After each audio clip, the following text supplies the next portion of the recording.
All right, Dynamite Delight. Now, before I get started, I want to say this. I want to make sure the mic's pointed at me. I'm hoping you hear me. I'm hoping that the audio's been good lately. I know no one said anything, but when you're a YouTuber who does this stuff, when you find out the audio's bad, you get a little paranoid. Sometimes I get very worried. When I turn this on, I won't know until it works. So I'm hoping you're glad and happy the audio seems to be all right. Now, before we get started, next to that, I gotta say this. I had been planning on reviewing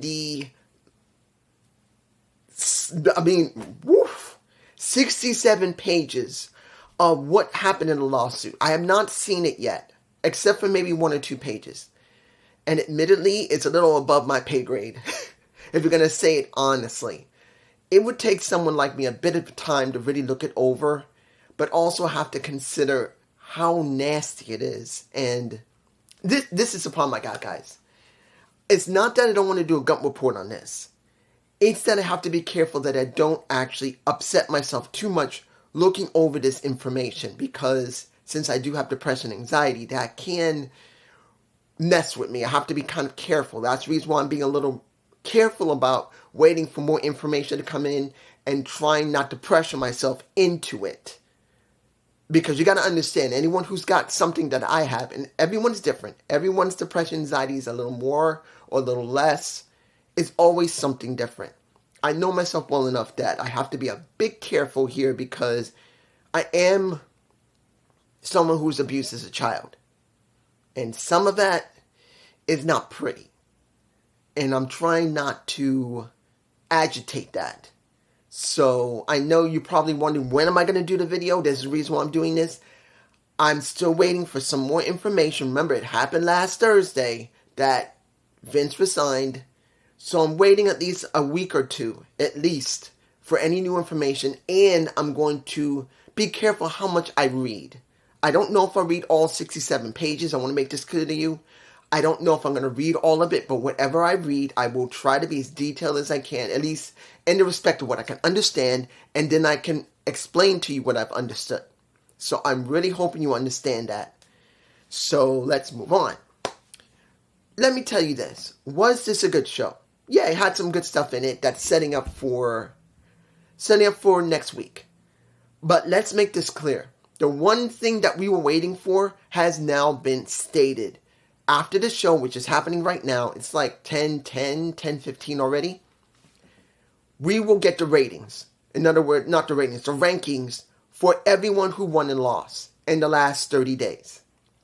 That's what they said. Unless they're starting from the announcement, I do believe it was from the beginning of January up until now, they will give the pretty much the rankings for everyone so far. So it's what we've been waiting for. But I state this again before I get any further. As much as there's going to be people that's going to say, finally you're getting something done. Yes. But also, even though they're taking a step forward, they have taken 2 steps back. They have, and I'll explain what I mean in a few minutes. But we have to be careful here not to be just letting them get away with it, because remember, we had the rankings before, and Tony just did not know how to make the rankings work. Then he had to go away from it. So let's just keep an eye on it and make sure if he starts screwing around, we tell him, hey, make sure you do it right this time. Now, our first match, Mox versus Jeff Hardy. Now, mind you, it's good to see Jeff on TV again. We had not seen him on general TV, at least I hadn't. I don't know if he's been working on Rampage. If he has, well, good for him. But I have not seen him on Collision, and I haven't seen him on Dynamite until recently. So it's good to see that he's there, and he's still wrestling pretty well. This was a match that I wish had some type of story behind it. Something good, instead of just being a plain flat-out match, which wasn't bad. I didn't expect Mox to lose, and he didn't. And this is where 2 things become very difficult to just take. It wasn't the fact that Jeff lost. Seeing him do like this, fuck you, is fine, because maybe they're going to finally do a shift from what Jeff had been being really like this ever since he came back from rehab. He's been, so far, I haven't heard nothing from him. He seems to be clean. So seeing that he may turn heel with his brother Matt, and we may get brother Nero, and the delete. Understand this.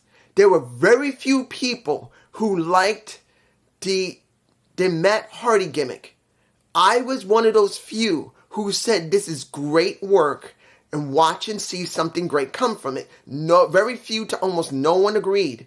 And then when they got it, they all said, "Oh, this is so great. We were well, wrong." But then there were a few said, "Oh, we got it right." But I was one of the first who did.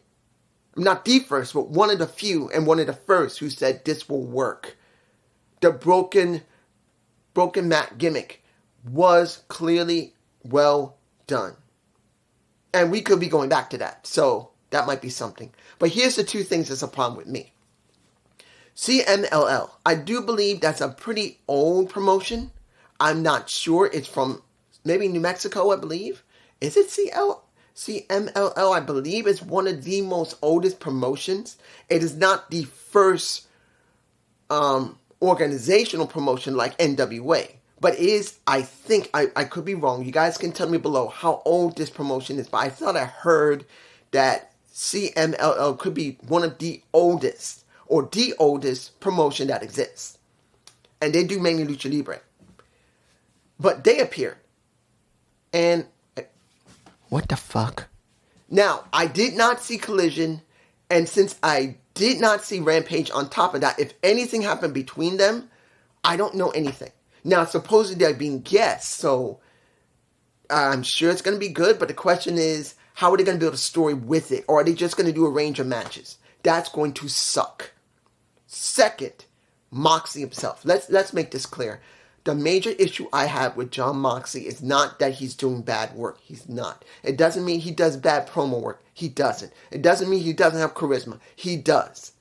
The problem is, he's been on TV too fucking long. Guys, Moxley was supposed...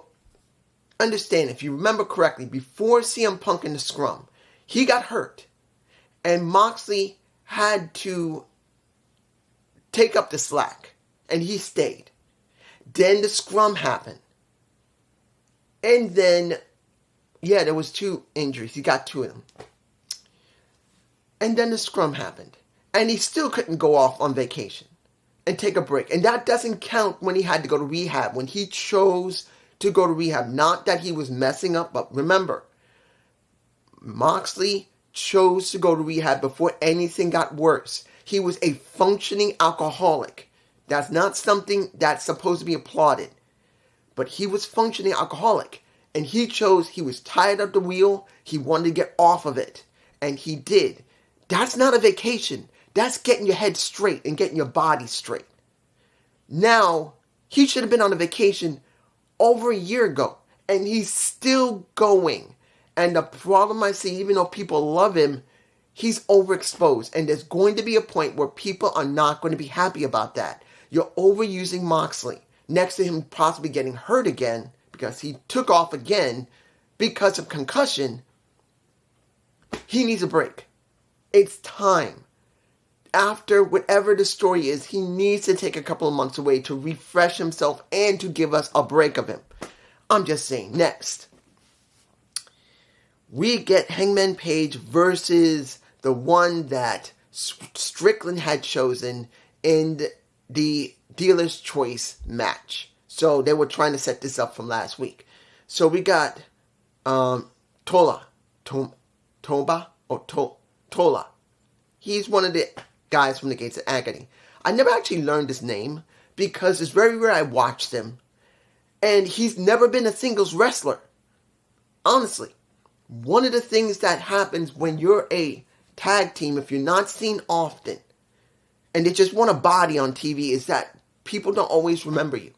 It's not because you're a bad wrestler or you got a bad character. It's just you're not used often. Or worse, you're not allowed to show any character.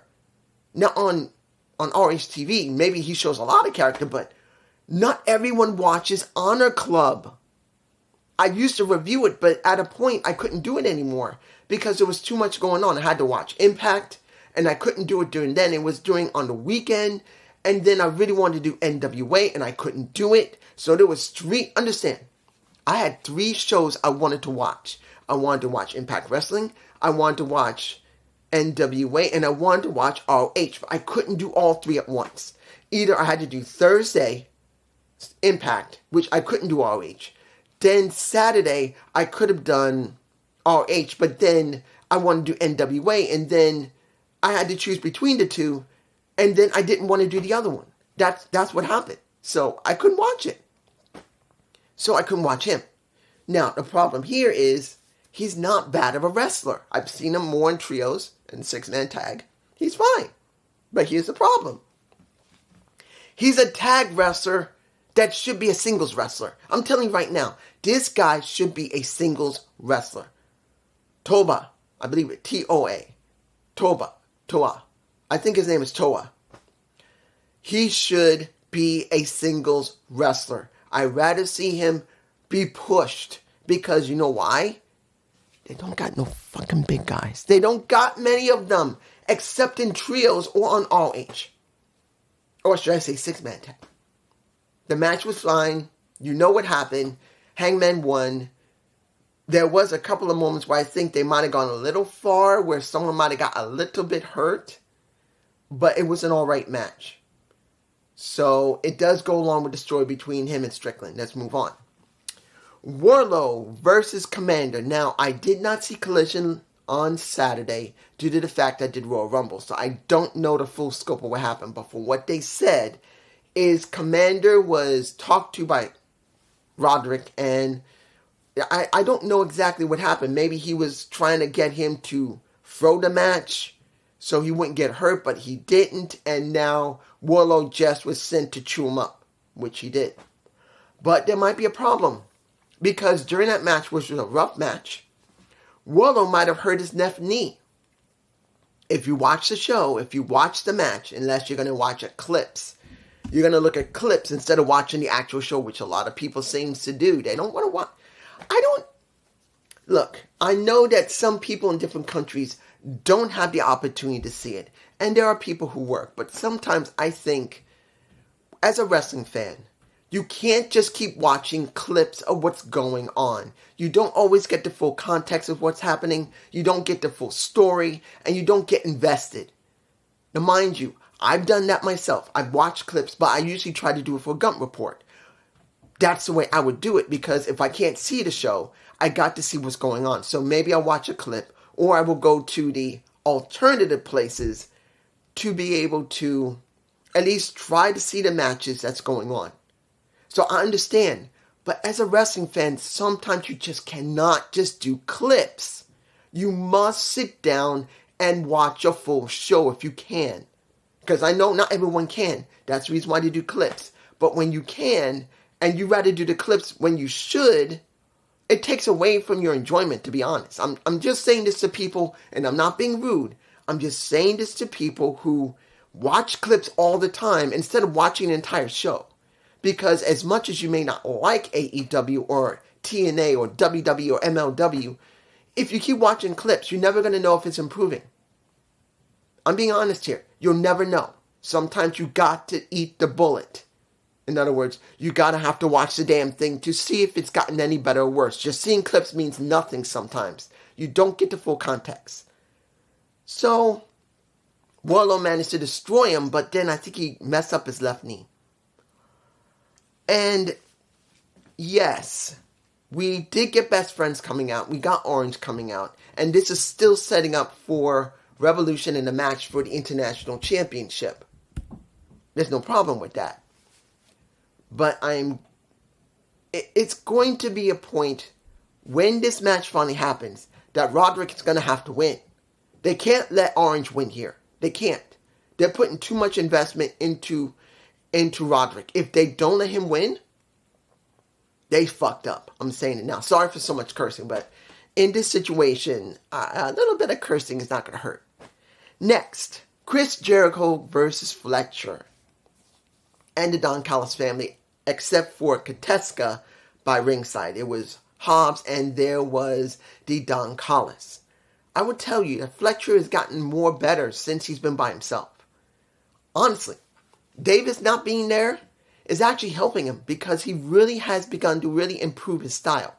Now, he did take 2 Judas effects to the face. One right outside the ring, and I do believe another one when Chris decided to jump from the top turnbuckle onto him when he went into the ring. And he did lose. But honestly, when you see it, you see Fletcher is really good. He just has that look. And then we get Kateska coming out when the match was over and Chris was just totally winded. And now they're going to have that match next week. But here's the problem. Since they did not do much with this story is badly screwed up because of what happened with Kenny getting so sick. I mean, it was not doing great before Kenny joined Chris. Then it began to get, it's like this. Before Kenny joined Chris, the story was like this a little bit. Then he joined and got a little bit. And then when Kenny got sick, it went back down. And then they didn't really promote it much. They had no one there. And now they're trying to do Kateska here. And it doesn't feel like it's going like this. It feels like it's here. There's the problem. That there's no storytelling. Because of not really telling much of the story before Chris and Kenny came together.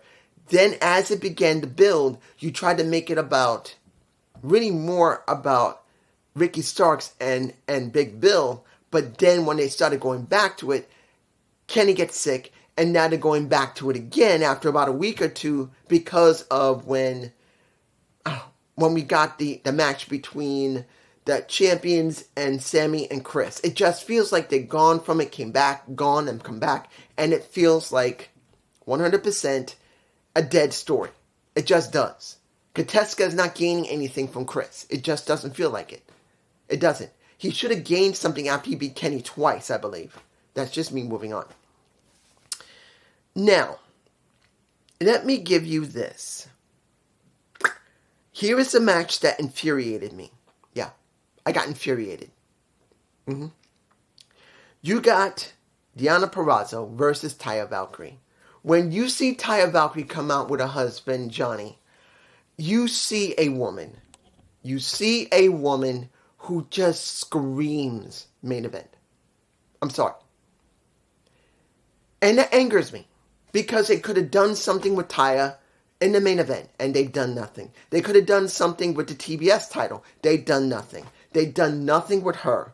And then we give her this match to try and put Deonna Purrazzo over. And we see My Taste Toni Storm at ringside with Marsha May and Luther. And we did see one interesting thing that you got Deonna throwing a Taya Valkyrie into a Luther and a Toni Storm. And I don't know who grabbed Taya's boob. Somebody did. I think it was Mariah May or it might have been Toni Storm. But someone grabbed around. All grabbed. They didn't know where to grab. There was so much of it. Because Taya's like this. Let's make this clear. Taya's not a small-chested woman. And this is one of the things I want to make clear. Because I'm not trying to sound like I'm talking like an old horny man. There are women who are physically voluptuous, who wrestle, but have learned how to compensate for the larger proportions of their body. They change their style. Either they try to train to become more strong, so they would be more of a how would you explain it? More of a power wrestler. Or you have some women, kind of like Natalya, who try to become more of a technical wrestler to compensate for the larger proportions. That may sound weird, but in actuality, that's the way it has to be. Either a heavy-chested woman or a heavy-ass woman is going to be, in most cases, you can be one of 3 categories. You can be a power wrestler, you can be a technical wrestler, or you can be a high flyer, just like men. But usually, it's one or the other in most cases. When you look at Trinity, Naomi, she's not a heavy-chested woman. She got a big ass, yes. But she's changed her style. She used to be kind of like a high flyer like Kofi, but she changed to being more technical, as I said. Look what she was doing in TNA. She was more of a technical very hard-hitting wrestler. Tried to be somewhat power, but more of a technical wrestler.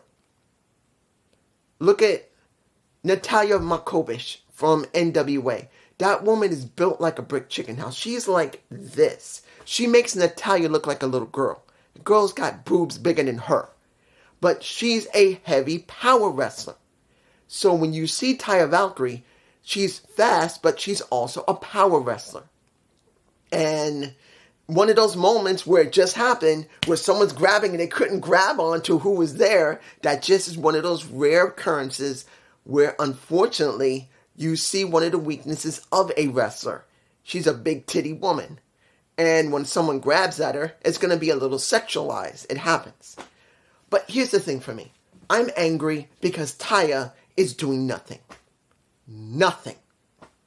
And the key here is, 100%, I want Taya to leave. Because she's not gaining anything. Staying in AEW. Yes, she'll get more women than she would in TNA at this time. Because most of the same women that she's faced years ago are still there.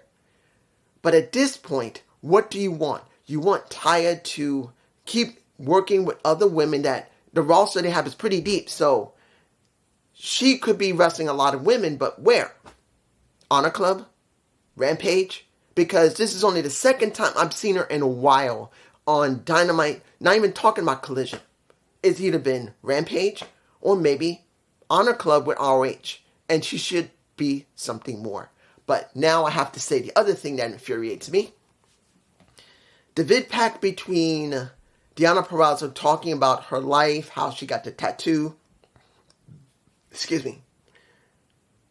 Talking about the tattoo, I guess. I burped. I'm sorry, but it happens.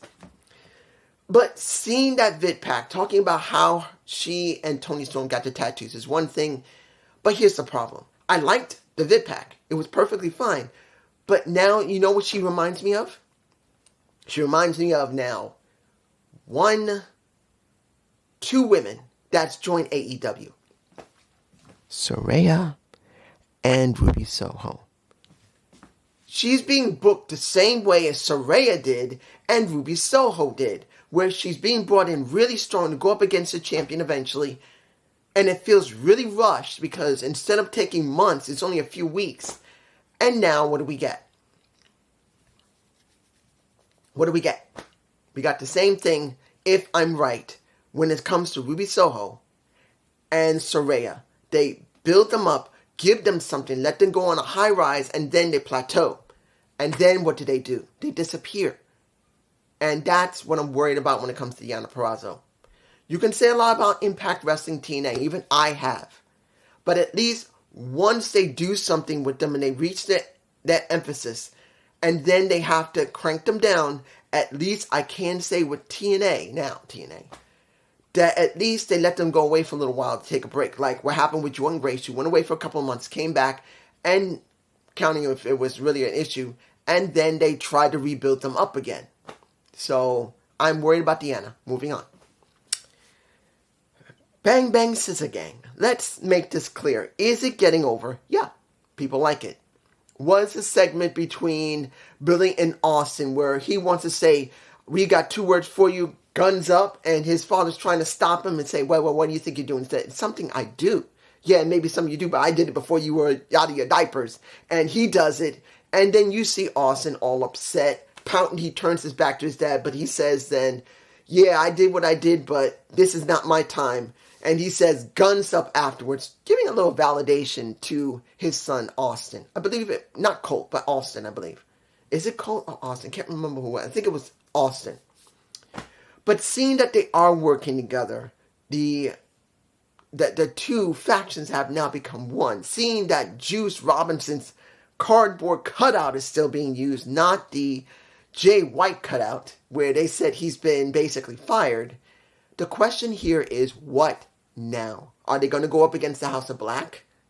Are they going to go up against who? The Undisputed Kingdom?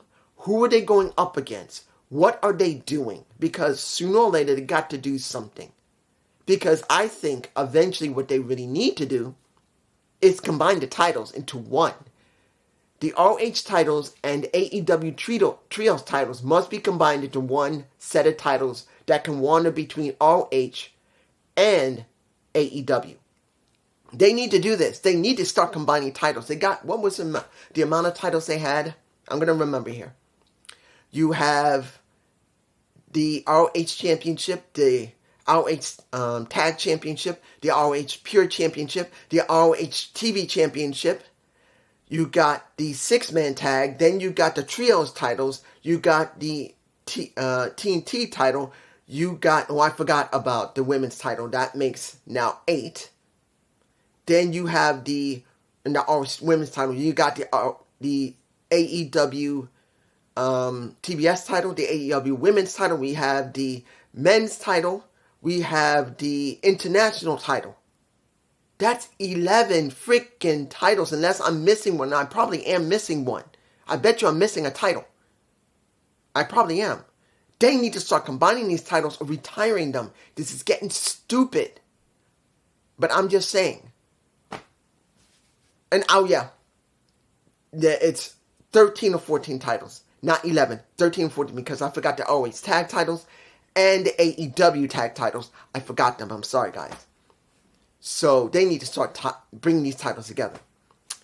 Now, let's see here.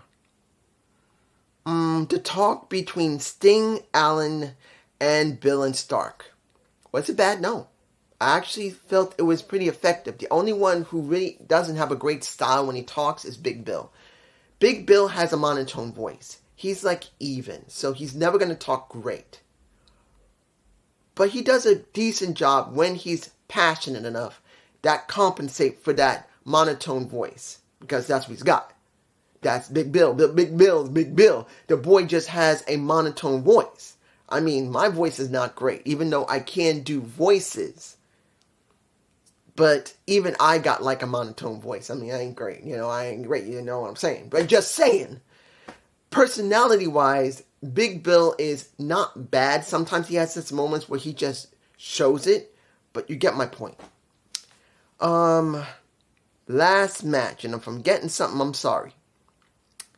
The second match of the Dealer's Choice.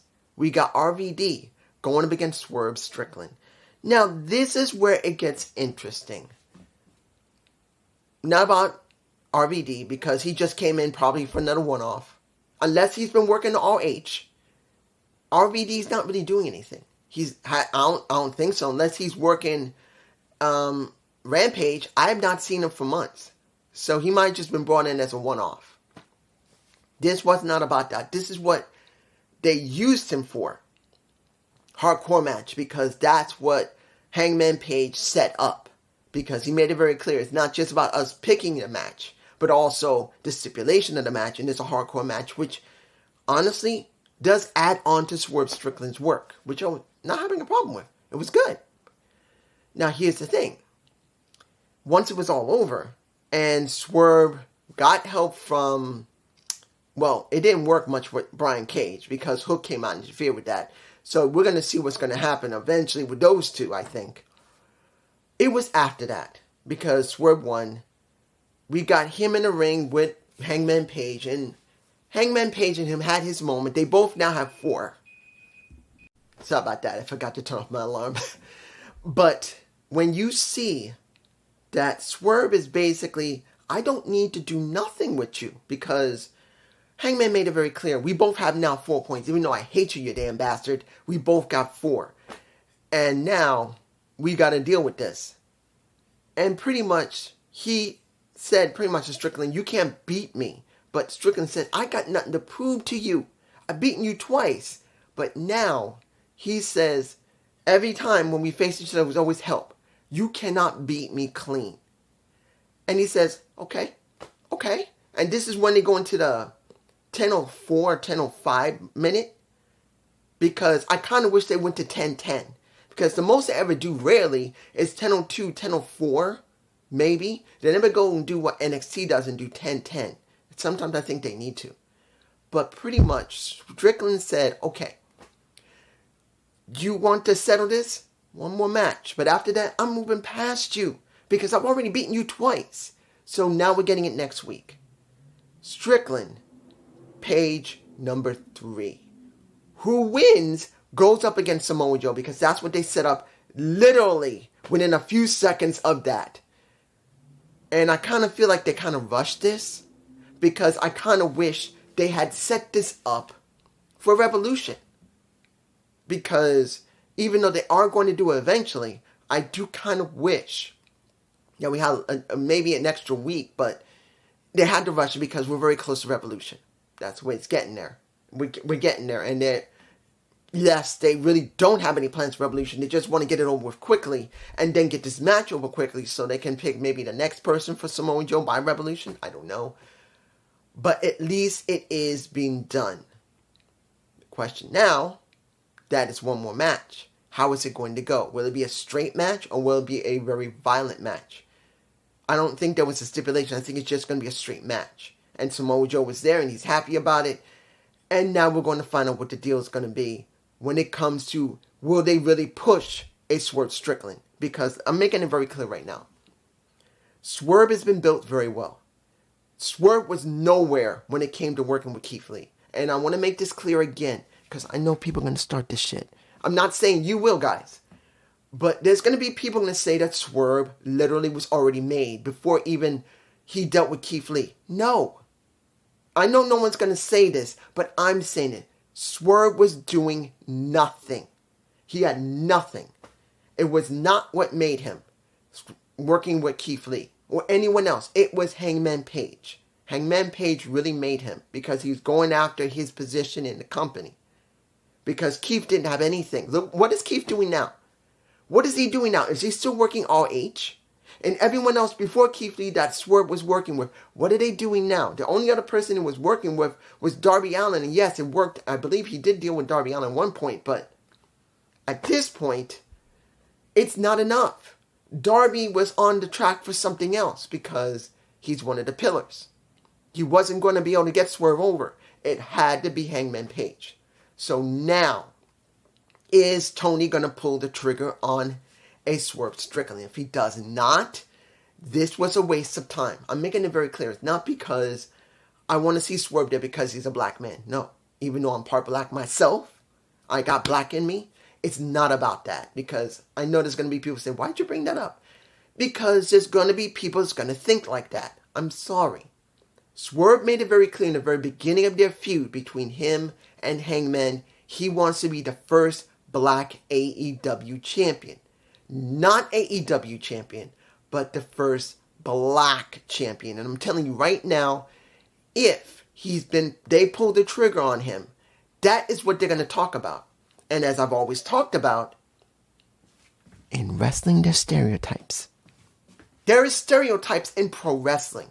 And that is going to be the emphasis. Do I like that? No. Because at this time, it doesn't matter. Now, if this was 40 years ago, when I was 13 years old, yes. Because that was back in the 1980s and a lot of black people did not get much option. Look, Ron Simmons didn't become a champion, a world champion recognized by a major promotion until the 90s. The 90s. Any black wrestler who did get a world championship was in a regional promotion with nothing. That's back in the 60s and early 70s when I was born and before I was born. So now, I do believe Swerve Strickland is going to make that statement if they pull the trigger on him and he goes against Samoa Joe. That's the truth. They're going to pull the trigger on him. If they do, he's going to say, I'm going to be the first black AEW champion. For me personally, I don't like it. But it will be stated because wrestling has stereotypes. And in some cases, it